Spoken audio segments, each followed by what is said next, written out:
Hello friends, कैसे हो आप सब। Welcome to my YouTube channel. My name is Preeti and आज की जो मेरी वीडियो है वो है टाइप्स ऑफ प्लान। ठीक है, इससे लास्ट वीडियो में मैंने आपको what is planning, limitations of planning and features and importance of planning के बारे में बताया था।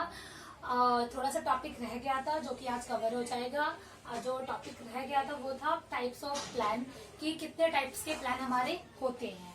ठीक है, so a document which defines about how to goals are going to be met।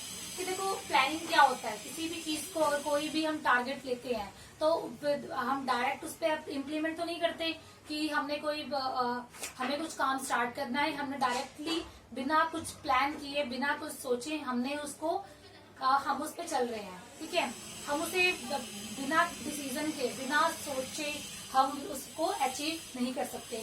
उसके लिए हमें पहले अपने बिजनेस में प्लान बनाना होता है। ठीक है, और प्लान बनाने के बाद ही हम अपने एक अच्छे प्लान के थ्रू ही हम अपने गोल्स को अचीव कर सकते हैं। ठीक है, तो जो प्लान हो इसमें क्या है, दो टाइप्स होते हैं, single use plan and standing plan.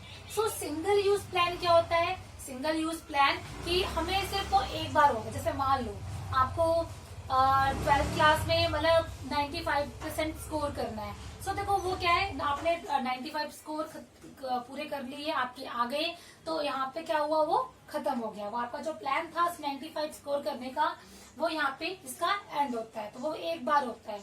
लेकिन स्टैंडिंग प्लान वो होता है जो हम टारगेट फिक्स करते हैं, उसको चलाने के लिए या उसको अचीव करने के लिए जो हम पूरे साल मेहनत करते हैं, जो गोल्स बनाते हैं एंड जो टारगेट बनाते हैं। जैसे लाइक देखो सिंगल यूज प्लान में 95% आपको अचीव करने हैं, आपको लाने हैं। सो उसके जो स्टैंडिंग प्लान वो है जो 95 के लिए जो हम पूरे साल मेहनत करेंगे, जो टाइम टेबल बनाएंगे, जो स्टेप्स बनाएंगे, वो हमारा क्या होता है, स्टैंडिंग प्लान।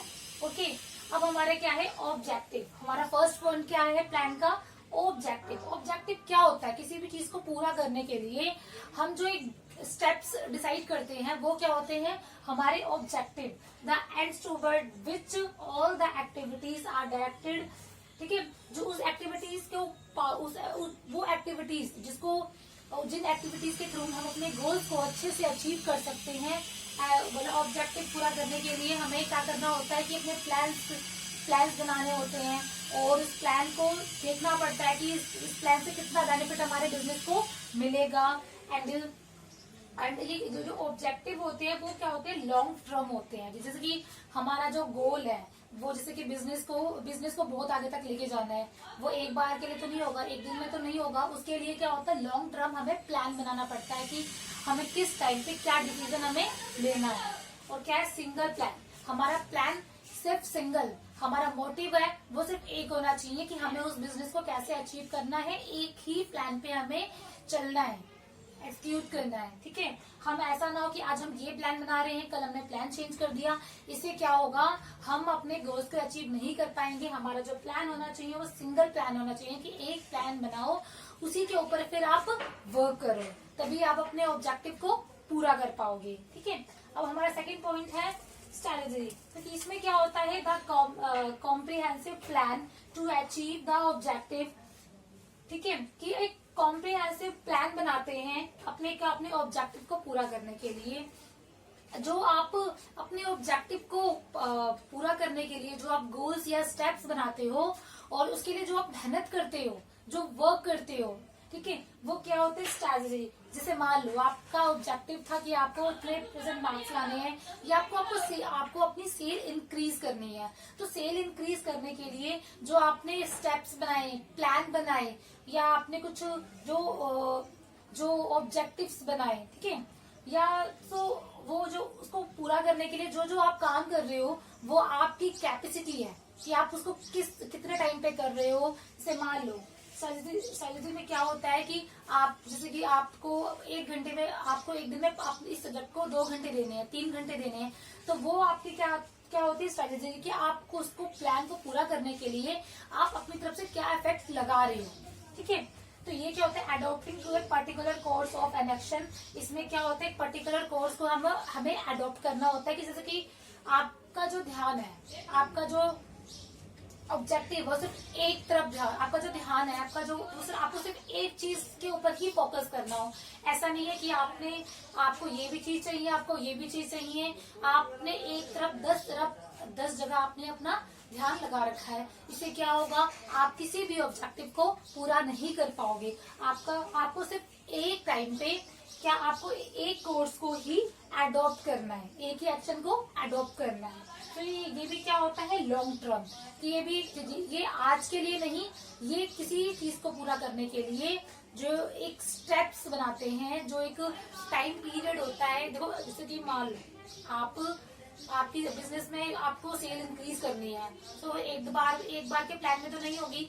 आपको प्लान बनाना पड़ेगा, उस पर इम्प्लीमेंट करना पड़ेगा, उस पर वर्क करना पड़ेगा, तब जाके आपको कुछ टाइम बाद आपको फर्क दिखेगा कि आपकी सेल इंक्रीज हो रही है, आपने जो मेहनत की है उसका असर हो रहा है।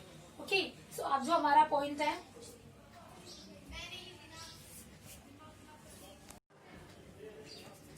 अब हमारा पॉइंट है पॉलिसीज। पॉलिसीज क्या होती हैं कि हम अपने बिजनेस में रूल्स रेगुलेशंस को मेंटेन करने के लिए और हम कुछ बेसिक पॉलिसीज बनाते हैं कि यहाँ पे ये चीज होनी है, यहाँ जिसकी उस पॉलिसी से क्या होता है, हमारा टाइम वेस्ट होने से बचता है एंड हमें काफी हमारा बिजनेस इंक्रीज भी होता है पॉलिसीज से। तो पॉलिसीज चाहे छोटे स्केल का बिजनेस हो, चाहे बड़े स्केल का बिजनेस हो, पॉलिसीज आजकल हर स्केल के बिजनेस में अप्लाई होती है, बनाई जाती है। ठीक है, general response of the organisation की जनरल रिस्पॉन्सेज होते हैं टू ए पर्टिकुलर प्रॉब्लम की, किसी भी पर्टिकुलर प्रॉब्लम को फेस करने के लिए उस टाइम पे आपको क्या एक्शन लेना है। जस्ट लाइक देखो कि आपको या बार बार कोई उधार मांगता है तो आप उससे परेशान होते हो कि आपको फिर बाद में उसे लेने के लिए काफी बार बोलना पड़ता है। तो आप क्या कर देते हो कि आप एक फिक्स्ड बोर्ड बना देते हो कि नो क्रेडिट है, कि यहाँ पे उधार नहीं मिलता। इससे क्या होगा कि जब भी ये प्रॉब्लम आपके सामने आएगी, आप उसे ये नॉर्मल सा बोर्ड दिखा सकते हो कि यहाँ पे क्रेडिट सिस्टम नहीं है। ठीक है, और जिस लाइक कई लोग क्या करते हैं कि शॉप के बाहर फिक्स प्राइस का बोर्ड नोटिस लगा देते हैं ताकि कोई भी यहाँ पे आके बार्गेनिंग ना करे। तो ये किसके अंदर आती है, आपकी पॉलिसीज के अंदर। कि देखिए आपको पता है कि मुझे अगर ये प्रॉब्लम आती है तो मुझे क्या एक्शन उस टाइम पे लेना है। ठीक है, अब हमारे क्या है प्रोसीजर किसी काम को एक करने का मैनर होता है कि उस काम को आपको किस तरीके से करना है, किस प्रोसीजर से करना है। कि आपको तो किसी भी काम को करने का एक सिस्टमेटिक मेथड होता है। ठीक है, एक तरीका होता है, एक स्टेप होता है कि आपको पहले ये स्टेप करना है, फिर आपको ये स्टेप करना है। तो ये क्या हुआ प्रोसीजर, कि आपको उस काम को सीक्वेंस वाइज करना है। तो प्रोसीजर आपको क्या बताता है, एक सीक्वेंस मैनर बताता है कि their detailed exact manner in which work is to be performed. Procedures are generally meant for instead to follow, कि आपको एक फॉलो करने का एक मेथड बताता है। अब रूल्स क्या होते हैं, एक्शन एंड नॉन एक्शन, की आपको कि उस टाइम पे क्या एक्शन लेना है, क्या एक्शन आपको नहीं लेना। तो रूल्स में क्या मैटर करते हैं, जैसे मान लो आपने एक रूल बना दिया नो स्मोकिंग हेयर, कि यहाँ पे स्मोकिंग अलाउड नहीं है। तो इससे क्या होगा कि लोगों को पता होगा यहाँ पे स्मोकिंग अलाउड नहीं है, तो वहाँ पे वो स्मोकिंग नहीं करेंगे। जैसे कि हर ऑर्गेनाइजेशन में कुछ रूल्स रेगुलेशंस बनाए जाते हैं और रूल्स रेगुलेशंस हमारे इन्वायरमेंट को काफी अच्छा बनाते हैं और एक डिसिप्लिन भी क्रिएट करती हैं। इसलिए कि अगर रूल्स रेगुलेशन नहीं होगा तो काफी लोग वहाँ पर ढंग से काम नहीं करेंगे। और जैसे लाइक देखो कई एग्जांपल देती हूँ, no smoking inside the office premises, कि देखो यहाँ पे ऑफिस के अंदर स्मोकिंग अलाउड नहीं है। तो जनरली अगर आप ये बता देते हो, आपका ये रूल बना रखा है, फिर आप कई लोग क्या करते हैं, पेनाल्टी लगा देते हैं, फाइन चार्ज कर देते हैं ताकि लोग यहाँ पे ऐसा काम ना करें। ओके, अब हमारे क्या है प्रोग्राम। तो प्रोग्राम में जनरली क्या होता है, प्रोग्राम कुछ चीजों से बना होता है, जैसे like goals plus policies plus procedure plus rules, इन सबको मिला के जो बनता है वो क्या होता है, हमारा प्रोग्राम। ठीक है, इसमें गोल्स, हमारे गोल्स क्या है, हमारी पॉलिसीज क्या है, हम क्या प्रोसीजर से उसको फॉलो करेंगे, हम क्या रूल्स बनाएंगे, तो वो सब ये सब किसके अंदर इंक्लूड होता है, हमारे प्रोग्राम के अंदर। ओके, अब क्या है मेथड क्या होता है? Systematic way of doing routine and repeated job, कि किसी भी काम को करने का सिस्टमेटिक वे क्या होना चाहिए, कि वो किस सिस्टम के अकॉर्डिंग हमें काम करना चाहिए, हमें क्या स्टेप हमें फॉलो करने चाहिए, और हमारा मेथड हमें ये बताता है काम करने का तरीका। ठीक है, इसलिए देखो, on the job training method for the survey management and lecture seminar और फॉर टॉप मैनेजमेंट। और जो मेथड्स होते हैं वो हमारे फ्लेक्सिबल होते हैं, नो फाइल और plenty for valuation, selection of proper method, save time money and effort and increase efficiency. तो ये क्या करता है? हमारा मेथड हमारा टाइम सेव करता है, हमारा मनी सेव करता है हमारे, और क्या करता है? इंक्रीज एफिशिएंसी, हमारी एफिशिएंसी को क्या करता है? ये इंक्रीज करता है। ठीक है, अब हमारा क्या है? Last one is budget. तो बजट किससे रिलेटेड होता है? हमारी फाइनेंशियल एक्टिविटीज से, हमारी फाइनेंशियल मैटर से। So related to financial matter, expected result express and numerical terms. देखो, किसी भी बिजनेस में अगर बजट नहीं होगा तो हम अपने बिजनेस को इंक्रीज नहीं कर सकते, हम अपने प्रोडक्शन को इंक्रीज नहीं कर सकते।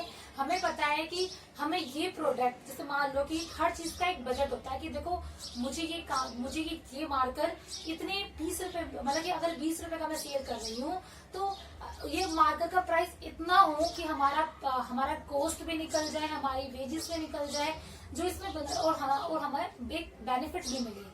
तो बजट, किसी भी चीज को बजट मेंटेन करके ही हम अपने बिजनेस को इंक्रीज कर सकते हैं, अपनी एफिशिएंसी को बढ़ा सकते हैं। तो गाइज, आज की जो हमारी वीडियो थी आज यहीं पे एंड होती है। ये टॉपिक थोड़ा सा छोटा सा था, normal types of plans. So next video में हम आपको नया चैप्टर लेके आते हैं, chapter number 5। Okay, so thank you for watching my video. अगर वीडियो अच्छी लगी तो लाइक एंड सब्सक्राइब करना ना भूले, ताकि आपको मेरी नेक्स्ट वीडियो की नोटिफिकेशन टाइम टू टाइम मिलती रहे। Thank you so much.